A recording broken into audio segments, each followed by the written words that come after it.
Yeah, when Agnes said that we were going to be moving the garden, it was sort of hard to imagine what that would mean. You have this sort of mental image of just like picking up the entire garden and moving it. But honestly, that's not even that far from the truth.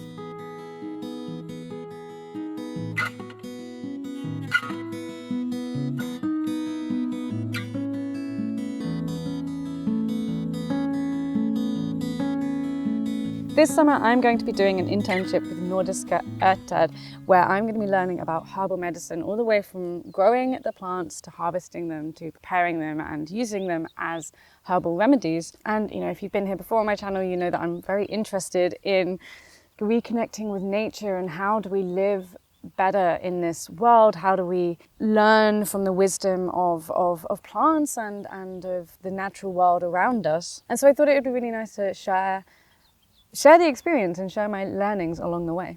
And so this first month has been about moving the garden. So we're in the same area, but we're basically moving from this smaller patch to this larger patch in this corner. Building the garden started with measuring the beds and the paths, which honestly was actually way harder than it looks, because getting the lines straight when they're 15 meters long is actually pretty difficult. But once we got the delivery of about 90 tons of soil, which it's just like a crazy amount of soil to think about, we started laying out the compost in the beds at about 10 centimeters thick, as herbs don't need as deep soil as vegetables. At first the work went quite slowly, as we were having to fill up each wheelbarrow, then tip out the soil, then rake it out to be an even bed.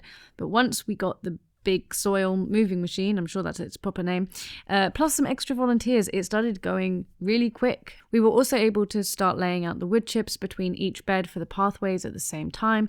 And so after just 1 week, the garden beds were fully laid out with just some of the pathways missing, whilst we waited for another delivery of wood chips. I was actually quite surprised at how deep of a feeling I got whilst building the garden. Especially if you look at the footage, it looks like it was just this quite repetitive thing of digging up the compost and putting it somewhere new and spreading it out and raking it out into the beds.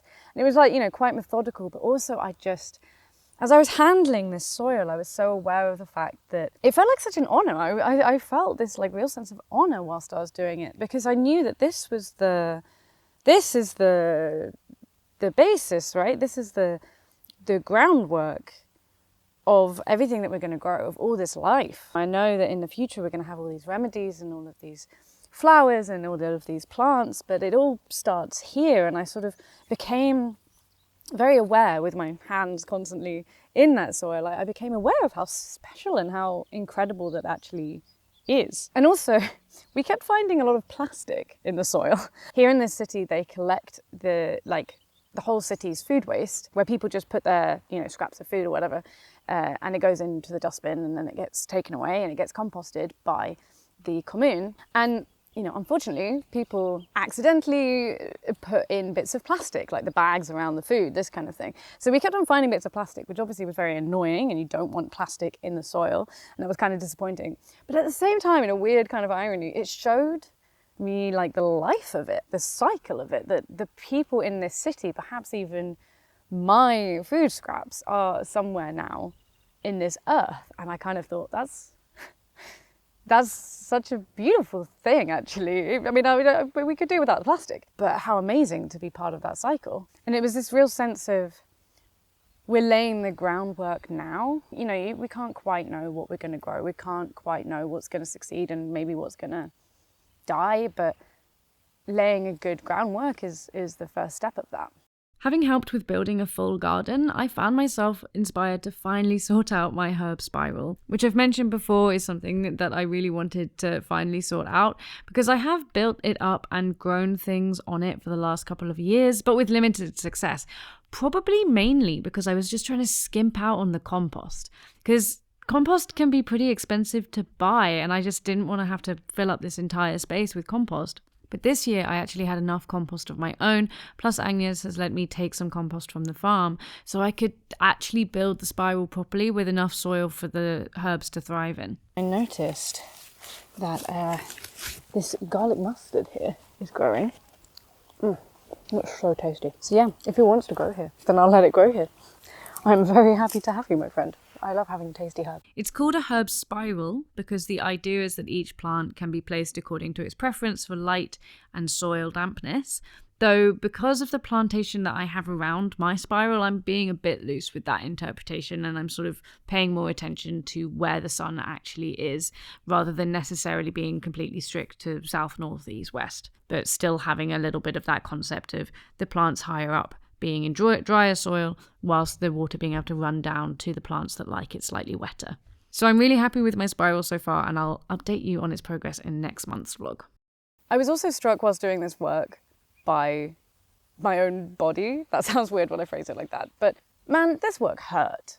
Especially like once we got to the planting, it wasn't so bad. Like you're bending over quite a lot, so it hurts your back a bit. But like the digging up of the compost and raking that out, that hurt. It was tiring, it was heavy, it was hard.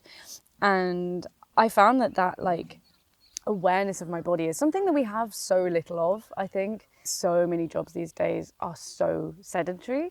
I don't know, I just got this real sense of weirdly affinity between my body and the ground. Like, you know, my muscles are the soil. Maybe I'm being too much of a poet. If my brain and my thoughts and my ideas and my creations, if that's what I grow, then my body is the groundwork and how much I need to look after it. And actually that is quite an ancient idea because the word humus and human, they have the same etymology. Human, if you were to translate it more literally, it kind of means like earthly being or being from the earth. So yeah, this kind of affinity between our bodies and the soil is not even a new idea, which I think is a beautiful thing. Scientists have found that touching soil, touching the microbes in soil, causes our body to release serotonin, which is why gardening has been found to be such an effective treatment for depression. Yeah, we really are connected to the soil so much more than I think we are aware of on a day-to-day basis. I can also say personally, like I've been struggling quite a lot over the last few years with fatigue and joint pain, and I've really come to mistrust my body because it just became this source of pain and problems. And it actually felt really good to do all of this physical digging and work and learn to trust my body again and know that I am actually strong enough for that kind of thing and I can manage it. So I think personally that was actually more profound than I expected it to be. Hello, buddy. Yeah, maybe someone say Brunetta 1, 2, 3, 4, 5. Looks very sleepy. Do worms sleep? I said. It sounds like a philosophical question, but it's a legitimate I have no idea, but I don't all animals sleep in some way? Like there's some kind of system where they... I mean, sponges are animals technically, right? Do sponges sleep? Like, is there there should be some sort of like minimal level of brain activity, I guess, that would...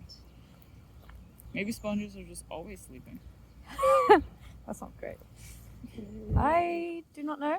As for worms, I imagine worms would sleep. That's when the early bird comes. Yeah. But also, it could just be that he's a bit cold, you know. But he's waking up. He's waking up. Hello. Yeah, if someone's digging in his home. Yeah, well, I've put you somewhere safe, babes. There you go. Once all of the soil and beds were set, it was time to start moving all of the plants. We started with the skullcap or frostört, and as a rhizomatic plant, this was much easier said than done. The roots and stems were just these big tangled messes, and trying to plant it approximately the right way up actually felt kind of insanity inducing. In the end, my technique became to just put the clump in the ground and dump some soil on top and let the plant work out which way is up. It seems to have worked. Whilst moving the plants, we also helped Agnes a little bit with gathering and sending off some cuttings to people who had ordered them. So we got to know more of the plants that are in the garden and will be growing in this coming season. So moving plants is pretty much what we've been doing ever since. The following week, I ended up primarily moving sage, but I know that the Aesop and the motherwort and lemon balm also got moved. We tried planting out some flower seedlings, but most of these unfortunately got caught by a late frost. So we sowed some more seeds for hopefully lots of flowers because we want it to be a beautiful garden. Between Valbody here in Uppsala and a string of rainy days, weeks 2 and 3 were actually pretty short in terms of how much work we did.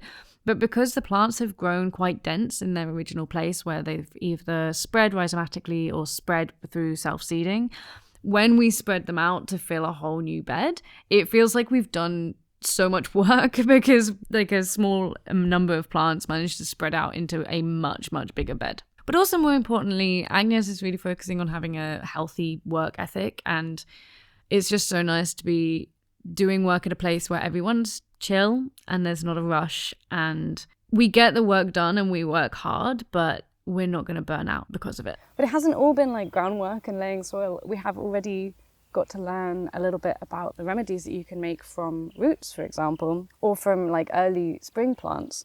So 3 things I've made. I made a garlic mustard or tracklöv pesto, which was super yummy. I made a bitter tincture that has dandelion roots in, and taking the roots before it flowers is a perfect time to do that. And then finally, I made some dandelion honey. That's not a recipe I got from Agnes.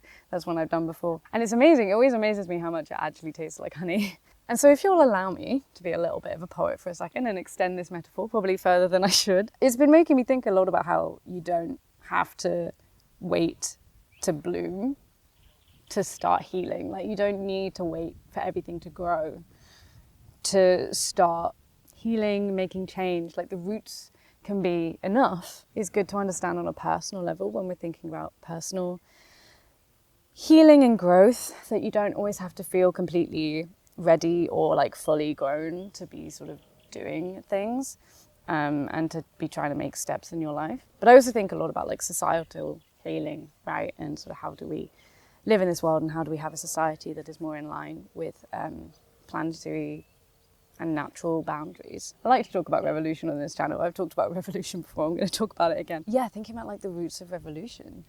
And something I often think about is there's so often this rhetoric of like, oh, when the revolution comes, when the revolution comes. And it's like, one, that there's not going to be a clear moment that the revolution comes. And obviously, before the revolution comes, it can be difficult because we're kind of trapped in these oppressive and damaging systems that can limit our capacities for change and can limit our capacities to care for one another, or even to sort of consume and live sustainably and responsibly. Like, it's very hard when you have everything we buy is laced with injustice. From making remedies from dandelion roots, it sort of made me think about how you can do good just at the roots. And that's why it's called grassroots movements, right? You can begin to make change, and you can begin to make healing movements, and you can care for people, and you can make changes, whether it's just through like simple small community mutual aid, or any small change that you can do on a local level even before the revolution comes. And I think that's one of the reasons that I'm so interested in learning more about herbal medicine, because I think it contributes to this wider goal that I believe in of learning to live with the wisdom of the earth and learning to, connect with nature more.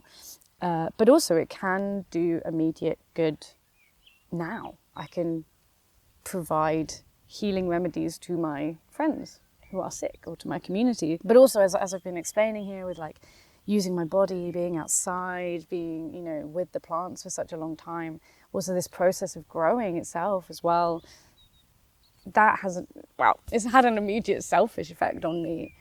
But also, like, I'm getting to know these other wonderful people here at the farm, and that building of community and that building of care. And I'm not saying that's sort of like a solution to all the horrible, terrible political things that are happening around the world. It doesn't fix the wars.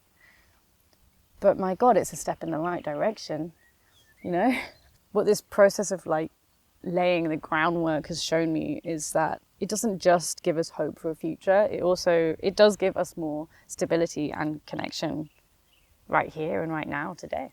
Thank you so much for watching. This is the first vlog I've made in a very long time, and I hope that I've managed to edit it into something that's like interesting to watch. And yeah, if you've made it this far, thank you so much. I am planning to continue to vlog like monthly or so until the end of the internship. So if you're interested in seeing more, do subscribe. Let me know if there's anything like you would be interested in hearing more about in this particular aspects. Like, obviously I do like to philosophize. I do like to think about the bigger picture, societally, politically, in terms of our big values, and that's what I'm really interested in. But if there's something about the practical process that you would be more interested in hearing about, then please let me know.